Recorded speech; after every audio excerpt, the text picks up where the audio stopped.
La historia familiar no es algo que coloquemos porque sí, sino que forma parte de una manera muy intrínseca en cada uno de nosotros. Todas nuestras experiencias cuando nosotros éramos bien pequeñitos o incluso dentro de la barriga de mamá dependía de nuestro sistema familiar. ¿Tendrá que ver o no tendrá que ver la historia familiar en una persona? Absolutamente. Empezamos a comprender que es en la familia donde empezamos a interpretar nuestra manera de transitar por el mundo. Constantemente queremos cambiar a los demás. Realmente nos damos cuenta de que nosotros somos dueños de la percepción de nuestra propia vida, entonces empezamos a dejar de soltar nuestra porquería a los demás y hacernos responsables a nosotros mismos. ¿Cuántas personas tienen permiso para decir simplemente paro el ritmo que llevo? ¿Cuántas personas se permiten parar? Lo que sabemos sobre el cerebro es que realmente podemos llegar a cambiar nuestra propia realidad. ¿Pero qué significa sanar? No sé, dímelo tú. Esa es una gran pregunta. Hola, ¿qué tal? ¿Cómo estamos? Bienvenidos un día más a Modo Vida. Estamos en Relás FM, la radio del bienestar. Yo soy Sara Manzaneque, coach experta en vínculos, y hoy vamos a hablar de un tema que me apasiona, no te vayas, porque creo que nos va a ayudar a entender muchas cosas. Vivimos en un mundo tan acelerado cada vez más que siento que en el cuerpo es en el último lugar donde la mayoría de las veces se expresan las emociones, hasta que finalmente es una dolencia la que nos hace darnos cuenta de que algo está pasando. Claro, daros cuenta que el contexto es un mundo acelerado, dopamínico, y además no partimos de cero. Cuando aparece una enfermedad, todos tenemos nuestra historia y además nuestra historia familiar, que muchas veces nos lleva, ¿no?, a repetir patrones en cuanto a relaciones, enfermedades, cómo nos relacionamos unos con otros, ¿verdad? Que da la sensación de que muchas veces hay una especie de maldición que se repite entre familias.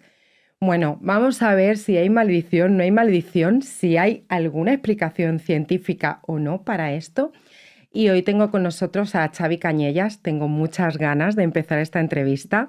Él es experto en psiconeuroinmunología, es divulgador, es escritor, ha escrito su último libro, lo tenemos aquí, Lo único importante, y vamos a ver qué tiene que ver la emoción, el transgeneracional y la enfermedad, entre otras cosas. Vamos a hablar también de la felicidad, que hace una mención muy importante en el libro.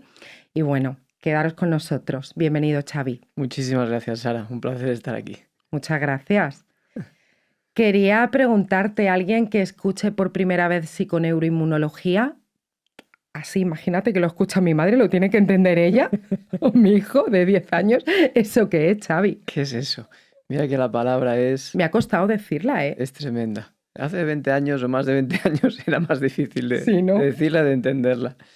Hablamos de un enfoque de la ciencia para poder comprender los diferentes sistemas corporales de los que se forma el ser humano. Evidentemente que el estudio clásico de la medicina ha tenido que segmentar las partes del cuerpo humano para comprenderlas. Y eso ha ido muy bien.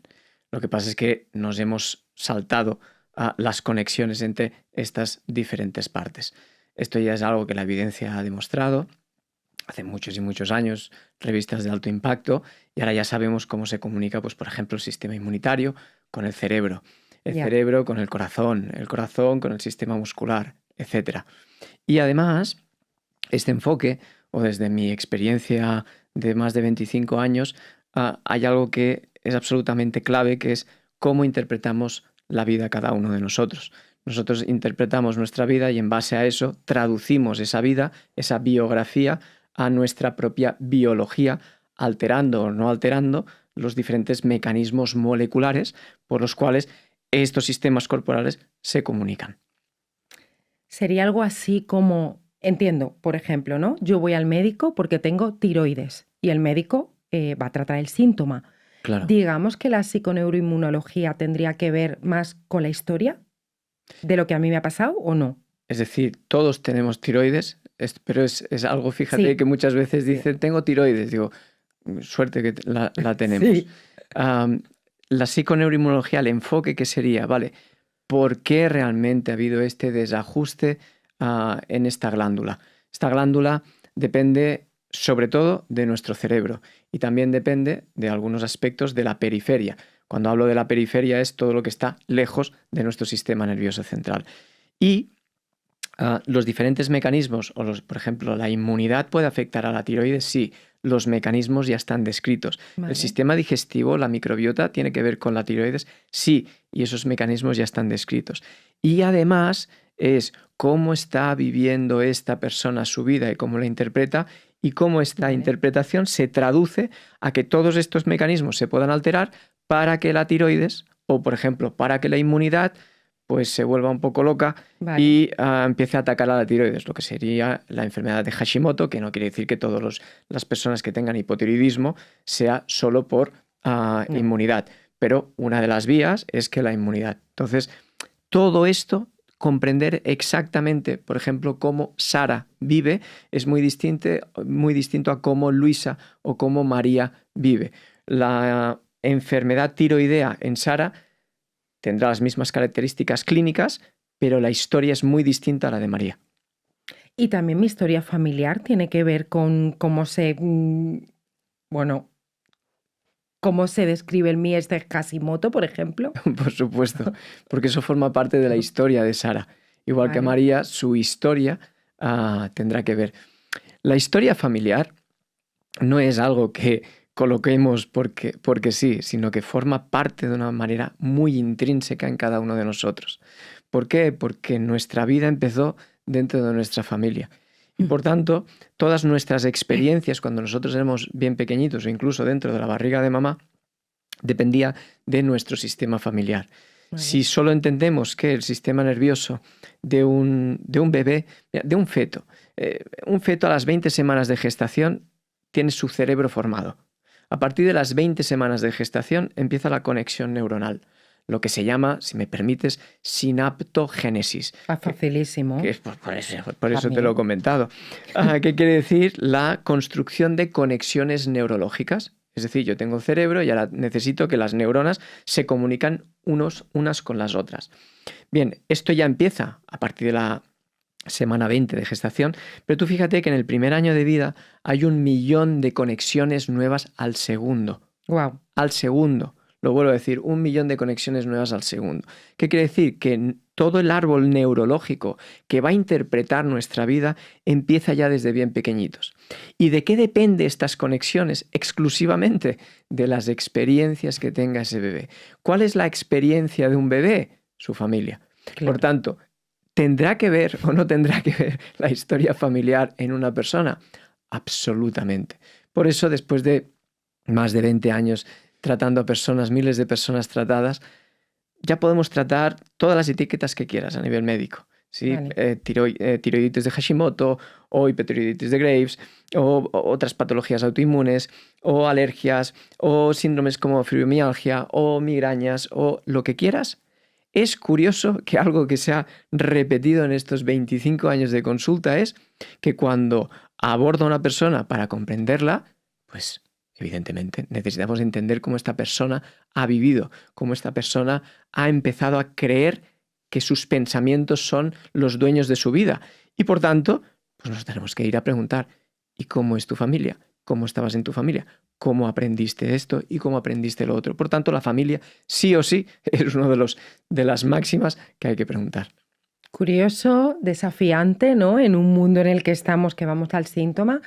Y complejo. Ahora entraremos más ahí en detalle porque, claro, todo esto que me cuentas a mí lo que me hace pensar y sentir es que muchas de las dolencias que tenemos se pueden sanar, no solamente mejorar con fármacos. Bueno, para alguien que no te conozca, sí. Yo como te conozco pues ya tengo ganas de meterme en materia, pero para alguien que no te conozca, cuéntanos a qué te dedicas exactamente, qué es esto que haces en consulta y háblanos de tu último libro. Claro que sí. Pues me dedico desde hace 25 años al mundo de la salud. Yo realmente quería estudiar medicina, no entré por una décima y mi primera carrera fue entonces fisioterapia. Después me diplomé, me licencié y a partir de ahí empecé a hacer muchos posgraduados, muchos másters y no acababa de comprender realmente lo que yo veía en una consulta. Y desesperado ya tenía la opción de dejar mi carrera en la salud o apareció en ese momento, yo creo que Dios me lo puso, apareció un máster en psiconeuroinmunología clínica europeo en la Universidad de Girona. Ahí tuve un impulso, la intuición, que es la voz de Dios, pues lo dejé todo y me fui a vivir a Girona y a estudiar ese máster, que cogí un crédito en el banco para poderlo pagar. Y a partir de ahí algo cambió, porque empecé a comprender, te estoy hablando de casi 25 años, empecé a comprender cómo realmente mi búsqueda de una medicina integrativa. Esto ahora está muy de moda. Hace 25 años decir medicina integrativa, esto no era nada de moda. Y sonaría esotérico incluso. Bueno, y no te cuento lo que era la psiconeuroinmunología. Si estuviéramos en la época medieval me hubieran quemado por decir en su momento que el gluten, por ejemplo, era malo, ¿no? Ahora Instagram ya nos lo dice eso. Entonces, a partir de ahí, pues el mundo de la divulgación, el mundo de la formación, el mundo de las conferencias, el mundo de escribir ideas y el mundo, eso me llevó además a hacer un máster en biología molecular y biomedicina en la Universidad de Girona, donde hice el predoctorado. Y muchas de las ideas que yo vi pues, en grupos de investigación, pues los fui escribiendo en mis libros. Es verdad que en mi último libro, lo único importante, que no lo más... es un matiz importante ese, ¿eh? Es un matiz muy, muy importante bajo mi punto de vista, porque es un libro muy vivencial. Es verdad que hay ciencia detrás, porque siempre yo soy del bando de la ciencia, pero del bando de la ciencia con una visión muy flexible. ¿Por qué? Porque la experiencia clínica yo creo que tiene un grado mayor, ¿no? La ciencia nos da muchas ideas, la experiencia clínica te da la experiencia en sí. Y este libro, que se llama Lo único importante, esto fue un homenaje que le hice a un amigo mío, porque yo publiqué este libro después de que en 2020 pues, me detectaron un pequeño tumor en el cerebro. Durante 15 días pues pensaba que era maligno. Además, mi propia interpretación con que 2 de mis tíos murieron por cáncer cerebral, pues en ese momento dije, ya está, me tocó. ¿No? Me tocó. A los 15 días me dijeron que era benigno, que eso pues tenía que controlarse porque si crecía o se hacía pues cambiaba las células y se convertía en algo que no era, entonces era maligno, pues había que controlarlo cada 6 meses. Fue benigno, eso fue un gran alivio, pero la hostia fue importante. Y entonces, en esa crisis, mi gran amigo Víctor Sánchez, me llamó y llorando, pues me dijo, Xavi, dice, lo único importante, de verdad, tío, lo único importante es ser feliz. Yo esa frase como que no la entendí, pero me entró en la cabeza y me puse a buscar, ¿no? No la entendemos, yo creo, casi nadie. Claro. Porque estamos en un mundo muy acelerado. Sí, estamos en un mundo más del hacer y del tener que más en pararnos en el ser. Y eso me hizo parar, de verdad. Las hostias sirven para pararnos muchas veces. Y ese golpe y esa frase me llevó a querer investigar sobre la neurobiología de la felicidad o todo lo que hay detrás de la neurociencia de la felicidad. Entonces, cuando empecé a comprender algunas cosas, bajo mi punto de vista, dije, lo que nos han contado son milongas. Esto, la felicidad tal como nos lo han contado, que se tiene que buscar esto no tiene que ver y no tiene coherencia con lo que es con el cerebro, con el sistema nervioso. A partir de ahí decidí escribir un libro, este libro, para explicar lo que entiendo que es la felicidad bien entendida. Vuelvo a decir, desde mi punto de vista, porque repito constantemente, porque mi punto de vista es solo 1 en 8.000 millones de personas. Por tanto, es el mío, me hace sentir bien y está sujeto a muchos cambios, siempre.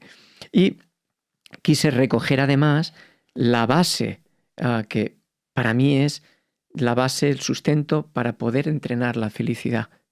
Y bajo mi punto de vista, la A de todo el abecedario para entrenar la felicidad es ocupa el lugar que te toca en el mundo.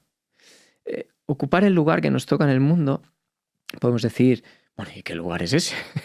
Hay muchos lugares en el mundo. Pero es verdad que hay muchos adultos que dicen, no encuentro el lugar en el mundo, me siento perdido, incluso me siento enfadado con la vida y con el mundo, ¿no? Mucho vacío, ¿no? El vacío abunda, a día de hoy abunda. De hecho, hay tanto vacío que nos miramos hacia el otro y soltamos nuestra propia mierda al otro porque no somos capaces de mirar nuestro propio vacío.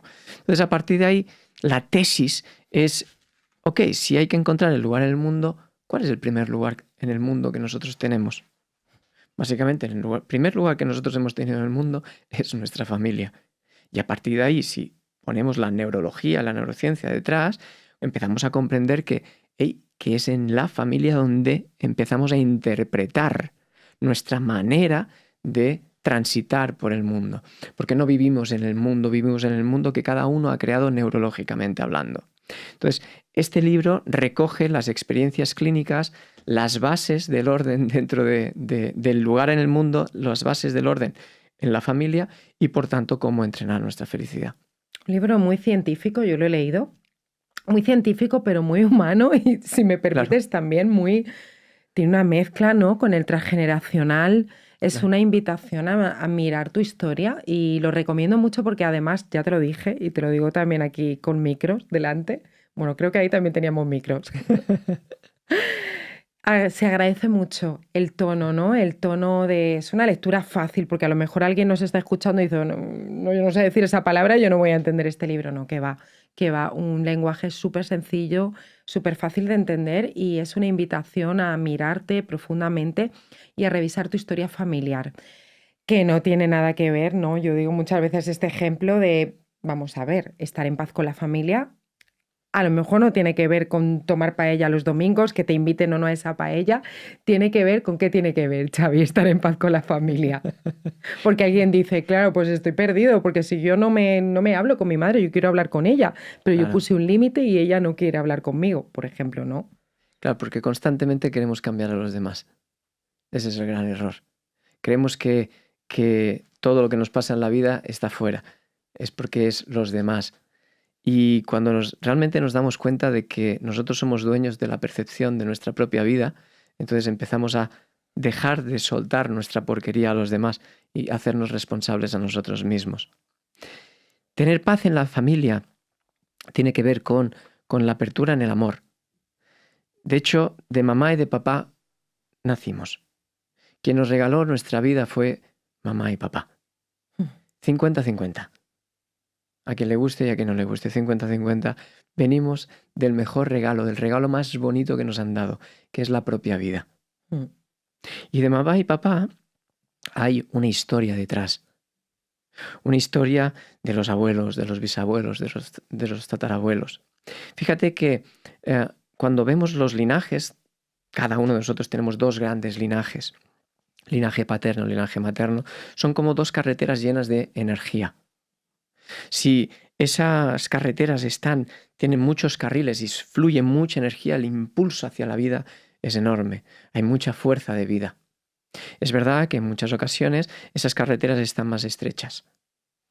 Por secretos, por vivencias, por exclusiones, por no querer mirar. Y muchas veces nosotros generamos el juicio suficiente para estar enfadados con lo que pasó, o incluso no sabemos ni lo que pasó, pero nosotros sentimos que algo no va bien. Y no lo acabamos de entender en este primer plano, en nuestra propia vida. Claro, fíjate que cuánta gente dice, y de verdad lo he visto en consulta, es que yo estoy muy enfadado con la vida. La primera tesis que tendríamos que poner encima de la mesa es si estoy enfadado en la vida, es con quién estás enfadado, con mamá o con papá, porque básicamente mamá y papá es quien nos ha dado la vida. Pues con papá, porque nos abandonó, por mamá, porque esto, porque además yo sufrí abusos, porque lo que sea, he visto pelis de terror en la consulta. Ya. Evidentemente. Ahora bien, si nos fijamos, mira, hay un estudio que se hizo en Harvard hace muchos años, creo que es del año 95, después se hizo uno en la Universidad Johns Hopkins, y que tenía que ver un poco con lo mismo. Cogieron a 1000 estudiantes de medicina de Harvard y les hicieron un seguimiento de 35 años. El de Johns Hopkins es un seguimiento de 50 años. Es verdad que no es un estudio causa-efecto, ¿ok? Es un estudio observacional, pero hombre, 35 años son 35 años y 50 años también, y el grupo de estudio es grande. Es verdad que no podemos sacar una conclusión de A es igual a B. Bien, y fijaros que lo que simplemente midieron en estos estudiantes es el grado de salud del vínculo entre papá y mamá. Y tenían 4 ítems para poder marcar que era, tengo una gran relación con mi madre o con mi padre, tengo una relación, bueno, aceptable con mi padre y con mi madre, tengo una relación no muy buena con mi padre y con mi madre, o tengo una relación, no tengo ni relación, un desastre. Entonces, después del seguimiento, ellos marcaban el seguimiento de 35 años, ¿qué se vio? Y te lo resumo mucho por el estudio, había muchas conclusiones, pero te lo resumo es que las personas que marcaron que no tenían una buena relación con su padre y con su madre, el 100% de las personas que marcaron esto desarrollaron una enfermedad crónica. Enfermedad metabólica, hipertensión, cardiovascular, cáncer, etc. En comparación al 50% de las personas que marcaron que tenían una muy buena relación con sus padres, solo el 50% desarrolló una enfermedad crónica. Evidentemente no podemos sacar esa conclusión de A y B, pero sí que hay muchos matices.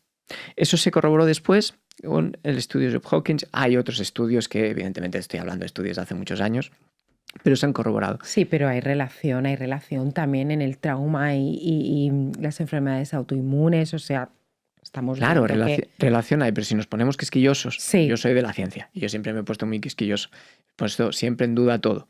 Incluso la pongo en duda hasta la propia evidencia científica, evidentemente, ¿no? ¿Por qué? Porque hay mucho sesgo, ¿no? Hay una parte de la industria farmacéutica que utiliza la evidencia científica para hacer cosas. Sí. Entonces, es difícil y leer muy bien la ciencia pues no es fácil. Hay veces que cuesta muchísimo decir esto es correcto, esto no es correcto, hay un sesgo, no hay un sesgo. Ahora, si lo pasamos a la experiencia clínica, vemos esto, ¿no? Y pasamos a la experiencia clínica, ves el sufrimiento de la gente. Y dices, ok, mira, es que me han diagnosticado, he desarrollado una patología autoinmunitaria. Vale, perfecto, ok, los mecanismos moleculares de la enfermedad autoinmunitaria los conocemos. Una disrupción de la tolerancia inmunitaria, una pérdida de esta tolerancia, una activación de un sistema inmune, TH1 o TH2 o TH17. TH1 quiere decir linfocito T helper, T ayudante 1, el 2, el 17, etc. Vale, sabemos los mecanismos moleculares, sabemos que los hábitos afectan. La comida, la exposición a tóxicos, la luz del sol o no, el descanso, etc. El movimiento, el sedentarismo, todo eso afecta. Bien. Ahora bien, lo más interesante, bajo mi punto de vista, después de muchos años es, ya, pero ¿cómo interpretamos esto cada uno de nosotros? ¿Cómo interpretamos las relaciones? ¿Cómo interpreto mi relación con la comida? ¿Cómo interpreto mi relación con el deporte? ¿Cómo interpreto? ¿También con mamá y papá o no? Claro. Básicamente es cómo interpreto, es cómo he aprendido a interpretar la vida. Vale. Entonces nos vamos, ¿cómo has aprendido a interpretar la vida? ¿Cuál era tu lugar en el mundo? ¿Cuál era tu lugar en la familia? ¿Qué tal la relación con papá y con mamá? No, pues imagínate, papá nos abandonó, nunca más he querido saber nada de él y yo he sido el protector, la protectora de mamá.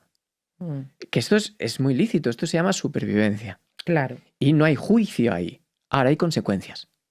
¿Por qué? Porque eso fue una disfunción. Para sobrevivir hubo una disfunción. Cambié mi rol, pues yo era un hijo que pasé a ser pues el protector de mi madre, el padre de mi madre. Okay, ¿cómo te ha ido en la vida? ¿Cómo ha ido con las relaciones? ¿Cómo ha ido con las relaciones de pareja? ¿Cómo ha ido incluso hasta con tus hijos? Yeah. ¿Cómo ha ido la relación? ¿Cómo ha ido cuando quizá papá ha querido acercarse o quizá no ha querido acercarse, pero tú has tenido el impulso de buscar esa información de papá? Porque quizá no sabemos la historia de papá. Quizá no sabes que quizá, me lo invento, también abandonaron a papá. Y por tanto no hubo un apego por papá y papá no tiene ni idea de cómo transmitir amor. Y lo que tiene es absolutamente miedo. Y ese miedo hizo que os abandonaran. ¿Eso justifica? No, no justifica nada, no estoy justificando. Pero sí que abre una puerta de información, decir, espérate que no es solo como yo había vivido esto. Además, los niños tenemos el discurso de nuestros padres. Quizás yo he tenido el discurso de mamá frente a mi padre. Sí, puede ser. Es que papá siempre ha sido el malo, siempre ha sido el malo, siempre ha sido el malo. Realmente después puede ser que sí o puede ser el dolor de mamá. Que eso no es para hacer ningún tipo de juicio, pero eso condiciona, por ejemplo, mi relación con la comida, mi relación con los hábitos, mi relación que quiera cuidarme o que no quiera cuidarme, mi relación con engancharme a algún tipo de droga. Claro, por supuesto. Esa es la mierda que cada uno tenemos dentro de nosotros. Entonces, cuando pasas y transitas en, sí, la medicina integrativa es maravillosa, porque aprendes que, mira, la alimentación tiene un impacto increíble. Entonces, ¡buah!, vamos a cambiar toda la alimentación, vamos a tomar estos suplementos, vamos incluso ahora, pues fui de los primeros en sacar un libro sobre microbiota, mi primer libro, ¿no? Vamos a estudiar la microbiota, vamos. Sí, pero fíjate la microbiota, conjunto de microorganismos que viven en nosotros. Sí, la comida tiene un impacto enorme en la microbiota. Es verdad. Ahora, si algo cambia más rápido que la comida en la microbiota, son las hormonas del estrés. Entonces es el sistema nervioso el que cambia más rápido el ecosistema microbiano y por tanto cambia más rápido la actividad inmunitaria. Entonces, ¿desde qué ojos veo mi mundo? ¿Desde dónde he aprendido? ¿Desde la lucha? ¿Desde la paz? ¿Desde la búsqueda insaciable? ¿Desde mendigar amor? ¿Desde dónde? Por eso básicamente pues me tengo que ir para atrás y tengo que estudiar exactamente pues cómo es Sara, cómo es Monse, cómo es Juan, cómo han vivido, qué patrones han aprendido, qué patrones están repitiendo, cuánta culpa hay, cuántas personas tienen permiso para decir simplemente paro el ritmo que llevo. ¿Cuántas personas se permiten parar? No, porque han escuchado y han aprendido neurológicamente que parar es de débiles, o por ejemplo con los hombres, por ejemplo, ¿no? Pues que llorar es de débiles, no se puede llorar, no se puede expresar nada. ¿Cómo eso condiciona mi biología en mi aprendizaje de vida? ¿Cómo ves a un chaval? Imagínate un chaval de 10, de 15, de 20 años que no expresa lo que siente porque ha aprendido que si lo expresa, ya hay bastante follón en casa. Yeah. Porque no paran de pelearse como para que exprese que está triste. Pero esa tristeza no se expresa. ¿Cómo eso se representa en el cuerpo? ¿Puede representarte en el cuerpo, por ejemplo, con un trastorno de la piel? ¿Puede representarte con una migraña? ¿Puede representarte con un trastorno digestivo o con una alteración inmunitaria? Sí. Claro, pero no vemos esto. Esta es la cantidad de información realmente que hay. Si queremos hacer realmente medicina de verdad, entonces vamos a profundizar en las personas. Entonces ya no hablaremos de fibromiálgicas, ni de hipotiroideas, ni de ansiosas, ni de ansiosos. No, hablaremos de María, que sufre o le han diagnosticado una enfermedad. O hablaremos de Juan, que sufre, que le han diagnosticado una enfermedad por las pruebas X. Pero entonces hablaremos de Juan, hablaremos de María, hablaremos de Luisa. Ahora necesitamos tiempo para poder comprender en profundidad cada una de ellas, ¿no? Y tú has visto, Xavi, en consulta en 25 años, imagino que da para mucho, pero claro, yo estoy flipando y seguro que los oyentes también. O sea, tú has visto gente que una vez que te pones a mirar su historia y paran mejorando, ya no solamente la alimentación y los hábitos, que bueno, doy por hecho que sí, pero mejorando ciertas conductas, pues quizá de aceptación a lo que ha sucedido en nuestro transgeneracional, incluyendo pues personas que a lo mejor tenía completamente excluidas, que no quiero decir con esto que tengas que comer la paella o no comerla, que no voy tanto a la relación, voy tanto a esta mirada, ¿no?, que tenemos de mamá, de papá, quizá abriendo, ¿no?, el cajón este de los secretos. ¿Tú has visto gente mejorar, incluso sanar enfermedades? Por supuesto. A mí me han dicho que el Hashimoto no se va a curar nunca y la colitis ulcerosa tampoco. O sea, ¿tú has visto gente sanar este tipo de enfermedades? ¿Pero qué significa sanar? No sé, dímelo tú. Esa es una gran pregunta. Por ejemplo, ¿no?, con pacientes con colitis ulcerosa, que he podido tratar muchísimas personas, ok, hay una actividad autoinmunitaria, hay unos antígenos y eso genera un daño en el propio tejido, en este caso en el intestino. Vale. Depende en el momento en que esté ese daño. Coge otro ejemplo, te lo mostraré, es una persona que sufre artritis reumatoide y tiene pues sus articulaciones pues deformadas y hay dolor. Ok, estas articulaciones no las vamos a poder desaformar. Yeah. ¿No? Ahora bien, ¿esta persona puede vivir sin dolor? Es muy probable que sí. ¿Una persona con colitis ulcerosa puede vivir asintomática? Yo. Por supuesto que sí. ¿Esto quiere decir sanar? Porque quizá hay anticuerpos que tú los ves pero no están activos. ¿Esto es sanar o no es sanar? Es el gran debate. Yo recuerdo una persona que traté. Es un buen matiz, Xavi. Claro, sí. es un grandísimo matiz. Yo recuerdo una persona que traté en consulta y que sanó Y me hizo mucha gracia la última consulta, que yo le iba a dar el alta y no quería que le diera el alta. Dije que sí, pero que estás bien. No, no, no, no, no, no, no. Hazme una analítica súper completa para decirme que estoy bien. Digo, pero no estás bien. Claro que podemos hacer una analítica y mira, todo está dentro de los valores. Ya, pero hay estos anticuerpos. Ya, pero estos anticuerpos ahora mismo no están generando la respuesta autoinmunitaria. Ya, pero eso quiere decir que puede pasar algo. Sí, claro, y yo puedo mañana cruzar la calle que me atropelle un coche. Eso es verdad, ¿no? Incluso estarás más sano, pues yo estaré muerto y tú estarás vivo, ¿no? Pero fíjate que, ¿qué es realmente sanar? ¿Qué es la paz? De nuevo, otra vez, ¿qué interpretación nosotros le damos? Pues para mí sanar es esto, Xavi. Yo llevo como, curiosamente, ¿no? Mi colitis ulcerosa se fue el día que tomé la decisión de cerrar la puerta de una relación en la que no estaba bien. Y cambié algunas cosas en mi vida y, bueno, pues a mí en las revisiones me dicen, a ver, estos anticuerpos están aquí, pero es que estás asintomática. Vale. Y han pasado ya más de 15 años. Ok, entonces, tú me has hecho esa pregunta sabiendo la respuesta. ¿Puede haber un impacto tan grande en el sistema nervioso? Mira, el cerebro está por encima de todo. El sistema nervioso, cuando lo profundizas en la neurofisiología, es apasionante. Y yo siempre digo lo mismo, llevo 25 años estudiando el cerebro, yo creo que lo entiendo menos ahora que al principio, porque es complejo. Es el universo más grande que he podido conocer. Ahora, lo que sabemos sobre el cerebro es que realmente podemos llegar a cambiar nuestra propia realidad, pero solo depende de cambiar nuestra interpretación incluso de nuestros pensamientos, que los pensamientos dejan de ser construcciones que nosotros hacemos en base a nuestras propias experiencias. Si le damos un impacto muy grande, le damos tanta atención al pensamiento como yo lo he entendido, entonces generan una verdad absoluta. Pero es mi propia verdad. Esa verdad te suma, o Hellinger decía, esto te da fuerza o te quita fuerza. No, esto me quita fuerza. Pues haz lo que haga falta para cambiarla. ¿Eso puede tener entonces que ver también con mis hábitos? Por supuesto. Pero si cambiar, por ejemplo, cambiar el hábito de la alimentación en sí es muy sencillo. ¿Por qué cuesta tanto? ¿Por qué cuesta tanto? Dejar de comer pan, dejar de comer procesados, dejar de alimentarte con frutas, verduras, tubérculos, carne, pescado, huevos. ¿Por qué cuesta tanto? No, porque es que yo necesito, por ejemplo, necesito el pan. Yo no puedo soltar el pan.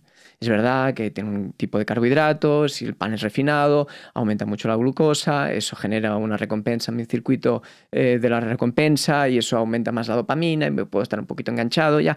Pero fíjate hasta dónde vamos. Porque he visto en consulta decir, ¿por qué cuesta tanto dejar a personas el pan? Y ahí se me ocurrió preguntar, ¿qué es el pan en tu vida? ¿Qué es el pan en tu familia?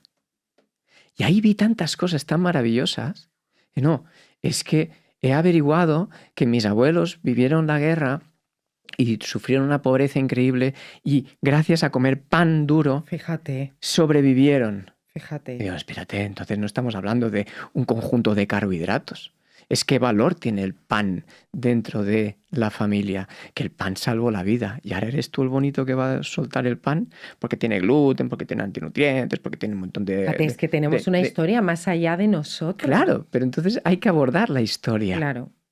Entonces, ok, pues vamos a hacer un homenaje al pan, vamos a hacer un homenaje a los abuelos, vamos a hacer un homenaje a la pobreza y a la guerra, vamos a soltar esto ya que no es tuyo porque ahora mismo no lo necesitas. Wow.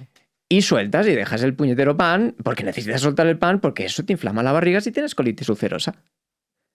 Ahora, ¿la colitis se cura soltando el pan? No solo soltar el pan, es soltar un montón de cosas. Por eso, fíjate que los hábitos están imprintados en básicamente en cómo interpretamos la información.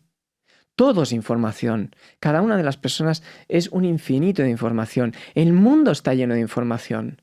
Neurológicamente, nuestro cerebro solo puede captar el 5% de esta información. El 95% ni lo captamos. ¿Te imaginas las películas y las historias que nos montamos? Como si fuera todo realidad, como si fuera una verdad absoluta. Y nos peleamos por tener razón, y nos peleamos por tener razón. Y tener razón aumenta la dopamina, entonces nos enganchamos a tener razón. Pero quizás la razón ni existe. Si lo hablas desde un punto de vista desde la neurociencia, te digo, la razón no existe. Es información que estamos interpretando.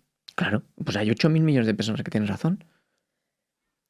Quiero hablar de estas maldiciones, ¿no? Que decía en la intro, estas familias que todo el mundo enferma de la misma manera, todo el mundo es empresario, pero todos se arruinan, ¿no? Estas Sí, repeticiones familiares o a mamá, papá le fue infiel y yo vuelvo a vivir lo mismo. claro. ¿Esto cómo se explica de una manera científica? Porque me flipa esta unión tuya de...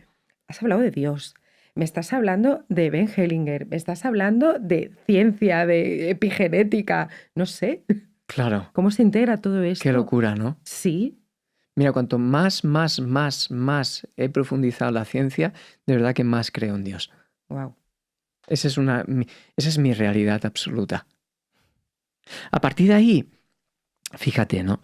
¿Por qué repetimos patrones? Porque hay información inconsciente. Lo que pasa es que nosotros creemos que solo funcionamos por el consciente.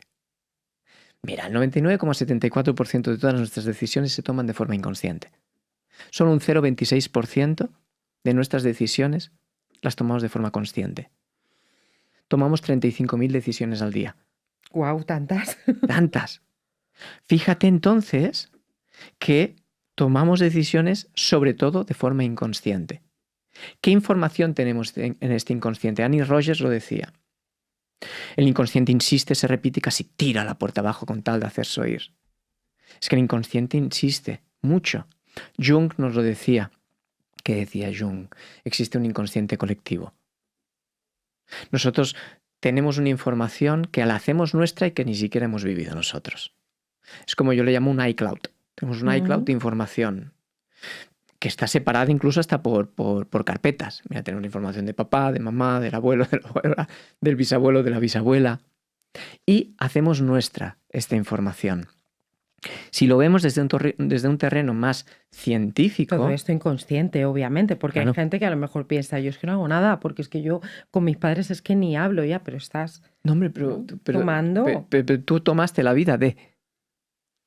Entonces, fíjate que cuando lo llevé al terreno científico, de hecho yo pues creo que fue en 2012 o 2011 que me formé en sistémica familiar, pero necesitaba comprender de mi rama científica, necesitaba comprender y comprender, entonces empecé a buscar evidencia de cómo se transmite la expresión de los genes transgeneracionalmente. Y hay un montón de estudios ya en animales y en humanos. En humanos lo sabemos, por ejemplo, con los supervivientes del Holocausto. Ahora vemos cómo las variantes genéticas o las expresiones génicas del receptor de cortisol o del propio cortisol, de cómo vamos a tolerar el estrés, dependiendo de los eventos que han vivido nuestros ancestros, vamos a heredar una expresión génica que nos va a predisponer a Ciertas cosas. vivir pues, la tolerancia al estrés de esta manera o de la otra. Por ejemplo, los supervivientes del Holocausto, sus hijos, solo por ser sus hijos, tenían un 50% de probabilidades de sufrir un estrés postraumático sin necesidad de vivir el Holocausto. Fíjate, se impacta lo que vive. Pero eso se ha visto ya en la expresión del gen. En animalitos hemos visto un montón de cosas. Les hacemos unas putadas de la hostia en el laboratorio. Ok, pero también vemos eso. Entonces, vamos a darle un relato. Vamos a dar un relato de por qué, mira, mi padre fue alcohólico, el abuelo fue alcohólico, el bisabuelo fue alcohólico. Vale, hablamos del inconsciente. Fantástico. ¿Tenemos lealtades? Todos tenemos lealtades. Y todos somos leales de per se. Pero todo Ahora, esto, o sea, tú imagínate, ¿no? Que igual yo no tengo relación con mi padre porque fue alcohólico y a mi Claro. padre le pasó lo mismo con su padre. Y aún Claro. así repito. Claro, vuelvo a decir la fuerza del inconsciente, ¿no? ¿Por qué? Porque hay una fuerza que es mayor y es la fuerza del amor. Por amor puedo repetir un patrón. Vaya putada, ¿no? O no, depende cómo veamos. El juicio lo ponemos nosotros. ¿Esto es una putada o no? Excepto cuando eso está en la sombra. Dale luz. Mira, pasó esto. Es que el bisabuelo... ¿por qué fue alcohólico el bisabuelo? Quizá porque, por ejemplo, en la guerra, he tratado a muchas personas y en las guerras hay mucha historia, mucha información. En la guerra violaron y mataron a su mujer. Y lo único que pudo hacer ese hombre para tirar con los hijos fue tirarse la bebida. Vale. El hijo, por lealtad a su padre y porque evidentemente recibió expresiones de los genes que tenían que ver con la dopamina, por el circuito de la recompensa, que evidentemente la adicción al alcohol le predisponía, pero la información importante era por esa lealtad, fue alcohólico. Después, tu papá, por lealtad inconsciente, aunque esa historia ni la supiera, tiene una fuerza que le empuja a beber. Y empuja a ser un mal padre, porque no está, porque encima es violento, porque se va, porque bebe, porque tal, porque cual, porque se pone en una posición de niño, porque es en una posición de víctima, lo que sea. Y una persona adulta, pues, tiene toda esa carga. ¿Qué hacemos, Xavi? Alguien que ahora mismo está... o sea, creo que esto nos pasa a todos. Yo he vivido tremendas repeticiones y vistas desde fuera es como... ¡Hola! Hacerte responsable de la información. ¿Sabes qué ocurre, Sara? Que el adulto es el único que es capaz de ser responsable de sí mismo. El niño no. Porque los niños no tienen la maduración de la corteza prefrontal. ¿Y a qué te refieres con hacerte responsable? De la información. Ok, yo tengo esta información, voy a mirarla. Voy incluso a sanarla. O algo que siempre les he dicho a mis alumnos. Hay que limpiar y hay que ordenar. Limpiar y ordenar la información. Si doy luz, limpio, ordeno, freno ese patrón, entonces tengo una capacidad de decidir distinto. Entonces, a mi descendencia, ¿qué estoy haciendo? Dando luz a una historia que quizá era un secreto. Yeah. O quizá había una exclusión. Mira, nosotros somos los duelos no llorados de nuestros ancestros. Somos los retos no conseguidos de ellos. Somos las lágrimas que no se expresaron. ¿Eso tiene un impacto en nosotros? Por supuesto que sí. Lo más bonito, incluso, bajo mi punto de vista, es que hasta la evidencia científica lo ha demostrado. Pero ya no quiero ni coger esto, la experiencia clínica. Hay personas que, resolviendo, limpiando, pueden ordenarse su vida para tomar decisiones distintas en base a su salud. Por supuesto, esto no es magia. Mira, he visto el lado de bisabuelo, he visto esto. ¡Ah! Magia, se va la enfermedad. No. Empieza a ordenarse el sistema nervioso. Y cuando empieza a ordenarse el sistema nervioso me da la capacidad de decir distinto. Me da la capacidad de interpretar mi vida distinto. Me da la capacidad entonces de tomar distintas decisiones. Ahora ya no me cuesta tanto empezar a comer sano. ¿Cómo puede ser? Esa es la magia. Cada uno de nosotros somos magia. Cada uno de nosotros. La magia no viene de fuera. La magia viene de un adulto que se hace responsable de su vida. Tú sanaste un tumor, Xavi. Me parece alucinante. Cuéntanos un poco más de esto. ¿Tú crees? O sea, no sé si fue un cambio que hiciste consciente, tomaste decisiones o fue casualidad. No creo en las casualidades. De hecho, no creo nada en las casualidades. Yo tampoco. ¿Es algo grande? Para mí sí. Tal como me lo relataron. Me encontraron ese pequeño tumor, me dijeron que eso no se iba a ir nunca y que tenía que pasar 6 meses por el tubo. Es verdad que decidí no sentirme un enfermo. Es verdad. Pero cada 6 meses tenía que hacer un trabajo muy grande para pasar por el tubo literalmente, es decir, el contraste, las resonancias, las analíticas, etc. De hecho, fíjate que la primera resonancia, el equipo médico de la resonancia no me trató nada bien. Tenían prisa y había mucha incertidumbre por mi parte y me sentí poco protegido en ese momento. La segunda, a los 6 meses, lo primero que hice fue un ritual para mí mismo, porque necesitaba volver a pasar por el tubo y fue muy traumático, porque fue pasar por ahí, no me trataron bien y me dieron una mala noticia. Y lo primero que hice antes de entrar es querer hablar con el equipo técnico. Les dije, mira, mi experiencia hace 6 meses no fue buena. Yo lo único que os pido, por favor, es que me tratéis con respeto y cariño. Es lo único que os pido. Evidentemente, dijo, lo sentimos mucho, por supuesto, ya está, no quería nada más. Y me pusieron, y fue una experiencia maravillosa, fue maravillosa. Yo tenía mi anclaje, mi visualización durante 40 minutos que te meten por el tubo y demás, ¿no? Bien, fíjate que toda esa experiencia me llevó a que 4 años después, ¿qué pasó en 4 años? Una experiencia importante en mi vida. Soltar algo muy importante en mi vida y transformar la manera que estaba interpretando el mundo. Puede ser algo pequeño, para mí fue muy grande. Fue como un despertar, uno más. Pues crisis hay muchas y hostias vendrán muchas, no pasa nada. Ahora, cuando vinimos hacia allí, hice esa resonancia en ese momento que estaba transitándolo y el resultado es que no se veía. Dije, a ver, no puede ser, a mí me han dicho que esto no se va, el técnico era el mismo, el lugar era el mismo, la máquina era la misma, porque eso puede ser un sesgo. Entonces le dije a la neuróloga, digo, Ana, nos conocemos, digo, Ana, quiero una sesión ya, o sea, quiero una visita porque necesito entender esto. Entonces ella me dijo, mira, Xavi, 30 años de neurología, yo esto nunca lo he visto. Dice, ¿qué has hecho? Digo, hombre, Ana, mis hábitos, llevo 20 años cuidándome, haciendo deporte, comiendo súper sano, tomando el sol, todo esto lo llevo. Digo, lo único que ha habido realmente importante ha sido un cambio de expresión, un cambio de interpretación de mi vida. He soltado mucha carga. Entonces ella me dijo, esto yo no lo puedo publicar. Y digo, Ana, ese es tu problema. Digo, yo me voy a meter un sushi ahora con mi hija para celebrar esto. A mí me da igual que lo publiques o no. Nos pusimos a reír. Y entonces ella me dijo, pero de aquí 5 años vuélvete a hacer una prueba. Digo, 5 años, hacerme una prueba. No, hombre, no. Mira, cuando tenga otro síntoma y cuando venga otro tumor y cuando tenga que parar, entonces me haré la prueba, pero ahora mismo yo voy a celebrar. Y así lo quiero interpretar, ¿no? Entonces, realmente este cambio ha podido ayudarme a que mi sistema nervioso hiciera lo que tuviera que hacer, estar en paz y...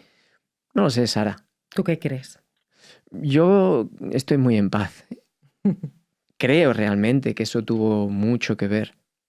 Eso puedo demostrarlo en una N1 en ciencias nada. Pero a mí me da igual. ¿Qué quiero decir con eso? Yo lo he celebrado y lo celebro cada día.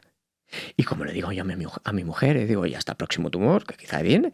Pero oye, vamos a seguir viviendo, vamos a levantarnos, a caernos, a disfrutar, a comer, a vivir el amor, a transformarnos, a cambiar. Al hilo de esto, háblame de la felicidad, bajo tu punto de vista. Hay una anécdota muy chula que creo que cuentas en el libro, o te la he escuchado contar, pero creo que viene en el libro. Hablas de la puerta de la derecha, la puerta de la izquierda, y me encantaría que profundizases un poco más. Mira, empiezo por tu primera pregunta, que es para mí la felicidad. La felicidad, bajo mi punto de vista, tiene que ver con la paz. Con sentir paz con lo que la vida te da y con sentir la misma paz lo que la vida te quita. Creo que eso es un entrenamiento. Ya te digo. Porque eso quita la expectativa de lo que realmente tenemos en la vida. La vida es un milagro. Estamos vivos y es un milagro.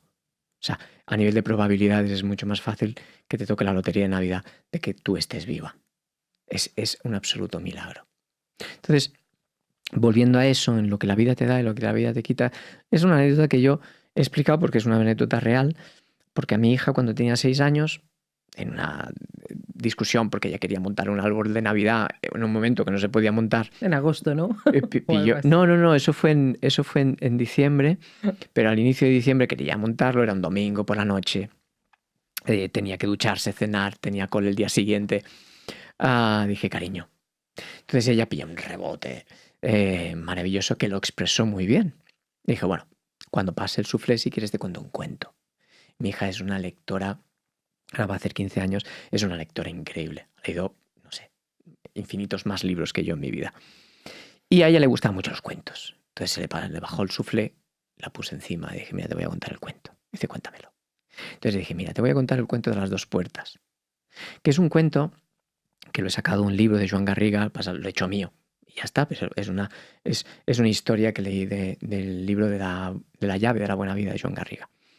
Y dije, mira, cariño, digo, en la vida hay 2 puertas. Cuando tú abres las 2 puertas, lo que llegas es a la vida. Tanto en la izquierda como en la derecha. Lo que llegas es a la vida. Lo que pasa es que tú puedes cruzar por la izquierda o puedes cruzar por la derecha. Digo, mira, cariño, yo como padre quiero que pases tantas veces como puedas por la izquierda. Porque cuando cruzas la puerta de la izquierda es la puerta del éxito, del amor correspondido. Es la puerta del lograr cosas increíbles. Es la puerta de lo que tú puedas y quieras hacer en tu vida. Martina era muy avispada. Martina es el nombre de mi hija. Y me dijo, ¿y la derecha? Y digo, sí, cariño, yo te cuento la derecha también. Y mira, la derecha también llegas a la vida, pero es la puerta del dolor. Es la puerta del fracaso, de la frustración, de no lograr, del duelo. Entonces, en ese momento le dije, oye, cariño, pasamos por la derecha porque tú no vas a montar el árbol de Navidad porque son las 9 de la noche y no tenemos que ir a dormir. Vale, yo no sabía si le había quedado muy bien, le había quedado algo a Martina de esa historia. 3 años después murió mi suegra. Fue un cáncer muy, muy rápido y fueron 3 meses, un proceso muy rápido. Y nos fuimos a despedir a su casa. Entonces se despidió Martina de ella, me despedí yo. Y cuando nos fuimos, Martina y yo, fuimos a buscar el coche y en ese parking en Figueras, Martina se puso a llorar. Mucho, mucho rato. Estuvo 1 hora y media llorando encima mío. Yo sostuve su dolor, expresé el mío, pero al cabo de 1 hora y media, ella me miró y me dijo, esta es la derecha, papá. Y dije, guau, tío, sí que le quedó. Digo, sí, cariño, esta es la derecha y vamos a pasar por aquí. 1 año después me diagnosticaron el tumor. Y cuando yo vi los resultados primero y se veía la tumoración, enseguida pues estaba mi mujer conmigo, vino Martina del cole y dije, cariño, siéntate, y digo que tengo que hablar contigo. Y entonces le expliqué, y entonces ella llorando pues me volvió a decir, papá, otra vez la puerta de la derecha. Digo, sí, cariño. Digo, esta duele un montón. Digo, pero vamos a pasarla con la máxima paz y aceptación posible, porque la vida está dando esto. Es verdad que en 2024, cuando vi esto, pasamos por la izquierda de una manera increíble. Dije, y vamos a disfrutar de esta puerta. Pero la vida está llena de sucesos que vamos a pasar por la izquierda, vamos a pasar por la derecha. En cuanto más paz y más aceptemos, más nos vayamos al ser, nos salimos, por favor, ya de este enfoque más materialista de hacer para tener. Nos centramos en el ser, en el puro ser. Soltemos el control. Aceptemos cómo es la vida. Es cuando entiendo que podemos tener la base para entrenar la felicidad. Jo, me parece maravilloso, me cuesta no llorar. Me emociona mucho esta historia y cómo impactamos, ¿no? Es que todo el tiempo estamos impactando al igual que Claro. impactaron en nosotros. Estamos llegando al final, me van a matar, pero quiero meter una última pregunta antes de hacer las preguntas vida. Claro. Yo no me puedo ir de aquí sin que tú me cuentes cómo un científico como tú, o sea, ¿cómo se explica que puedas creer en la ciencia y al mismo tiempo en Dios? O sea, por favor, háblame de esto. Porque la ciencia no tiene todas las respuestas. Es que parece que estamos, ¿no? Como en la, ¿cómo se dice? La cienciología ahora, es como un, no sé, es un... ¿Ves cómo la interpretamos? La ciencia tiene, la ciencia, el método científico tiene un valor increíble y nos aporta cosas increíbles. Ahora, coger eso como el dogma, tú lo que ves en un paper no lo ves en la consulta. Pero es que interpretamos la ciencia, bajo mi punto de vista, a veces de forma no correcta. La ciencia nos da ideas, no nos da verdades, nos da ideas. Si la entendemos solo como verdades, tenemos un conflicto. Porque la ciencia, cuando tú quieres demostrar algo científicamente, tú ya empiezas perdiendo. ¿Por qué? Porque tú tienes que demostrar que algo es verdad. Tú ya empiezas que eso es mentira. Ese es el método científico. Y que sirve para muchas cosas, por supuesto que sí. Pero no explica todo. No lo explica todo.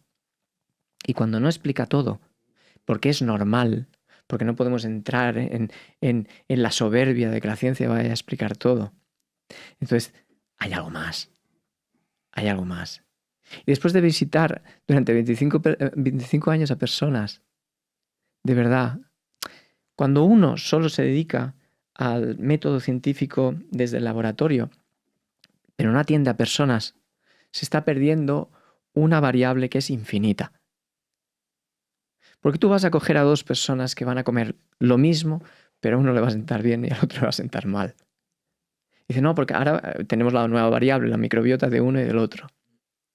Ya, pues si le ponemos la misma microbiota, aún puede pasar que este le siente bien y este le siente mal. Porque este vive en paz y este no vive en paz. Y aunque queramos estudiar y profundizar, es tan infinito el cada uno, que por tanto, cuando ves tantas experiencias, o esto es lo que me ha pasado a mí, vuelvo a decir, soy una N1. Que seguramente no es ni verdad lo que estoy diciendo, aunque para mí es una verdad que me da sentido, porque si el cerebro tiene algo es que le quiere dar sentido a las cosas. Pues el sentido que le da a mi vida es comprender que no todo se puede demostrar desde el método científico. Y cuanto más estudio, digo, aquí hay algo que se nos escapa, porque todos tenemos percepciones. Y para mí la conexión con Dios me da un sentido enorme. Porque la conexión con Dios, mi conexión con Dios, tiene que ver con la vibración más alta, que es el amor. Yo creo que Dios nos enseñó que hay dos grandes polaridades, que es el amor y el miedo. Es verdad que nosotros podemos escoger. Nos cuesta, porque fíjate toda la información que tenemos como para escoger el amor y el miedo así de forma tan sencilla. Pero sí que es un entrenamiento, escoger el amor. Escoger el amor. KCO nos lo decía y nos lo dice. Cuanto más amor das, mejor estás. Él es un poeta de barrio, pero tiene mucha verdad. O al menos yo cojo ese verso, o cojo, de hecho, en el libro algún homenaje con una canción que es Tyrannosaurus Rex al final, que bajo mi punto de vista dice muchas verdades bajo mi punto de vista. Porque este libro, ten en cuenta que este libro se lo ha leído, yo qué sé, miles de personas, son miles de libros distintos. Y si tú has leído este libro, Sara, te invito a que lo leas de aquí 3 años y será otro libro para ti. Esa es la maravilla. Entonces yo entiendo la vida como un regalo, como un tránsito, y estoy conectado con algo que es mucho más grande. Porque entiendo que cada uno de nosotros somos una ínfima parte de todo un universo. Ahora creemos que nos da fuerza ese ego malentendido, que creemos que tenemos incidencia en todos los demás y que la gente tiene que cambiar. No, la gente que haga lo que quiera. ¿No? La gente que decida. Y yo decido creer y entender que la vida tiene que ver con la paz, la vida tiene que ver con el disfrute y con una conexión, en mi caso, con una conexión con algo que va más allá. Pues con esto me quedo. Para finalizar, me gusta hacer las preguntas vidas, son preguntas ya de contestación rápida para cerrar. Y con la V te quiero preguntar a ti a nivel personal, ¿qué te gustaría vivir antes de irte? Te diría que me gustaría seguir viviendo lo que vivo. Seguir viviendo lo que vivo. Seguir viendo a mi hija crecer o disfrutar de ella. Seguir viendo a mi mujer mirar los ojos y decirle que la quiero cada día. Seguir viendo a mis padres de momentos tan vivos y darles todo el amor posible. Seguir conectando con el amor. ¿Qué te ilusiona? La vida. Estar vivo. Me ilusiona un montón. Es que es un milagro. La vida es lo que me ilusiona. Pues qué guay, porque a veces nos levantamos de la cama otra vez y es que es un lujo estar de... Otra vez. Son 24 horas más. 24 horas. Lo que se puede hacer en 24 horas es increíble. ¿No? Porque las 24 horas que vamos a vivir hoy, mañana, ya no están. Entonces, eso no quiere decir, tengo que hacer. No, puedes no hacer nada y simplemente vivir, ¿no? Consciente de esta certeza. que no vuelve. Un deseo. Un deseo. Que mi hija pueda vivir en paz lo que la vida le dé y lo que la vida le quite. Ese es mi deseo. Y añade algo para cerrar. Mira, añadiría que todos podemos hacer un mundo mejor. Y te diría, haz algo por ti cada día y haz algo por el otro cada día. Haz un gesto amable cada día, porque eso es una ola que va a generar muchos gestos amables y el mundo va a ser un poquito mejor y el mundo quizás conecta más con el amor y no con el miedo.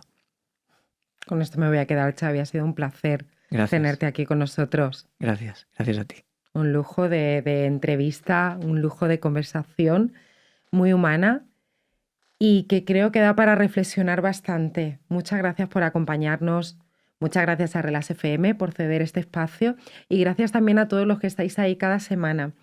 Pediros, como siempre, que si os ha gustado el contenido, simplemente con un gesto tan sencillo como dejar un like, un comentario, compartir con alguien que creas que este contenido le puede ayudar, pues nos ayuda, valga redundancia, a crear una comunidad de personas que tratan de ayudarse, como ha dicho Xavi, y de hacer un mundo mejor, sabiendo, ¿no?, lo que digo yo, la esencia del programa no es solamente lo que nos ha pasado, sino lo que hacemos con ello. Hasta la próxima.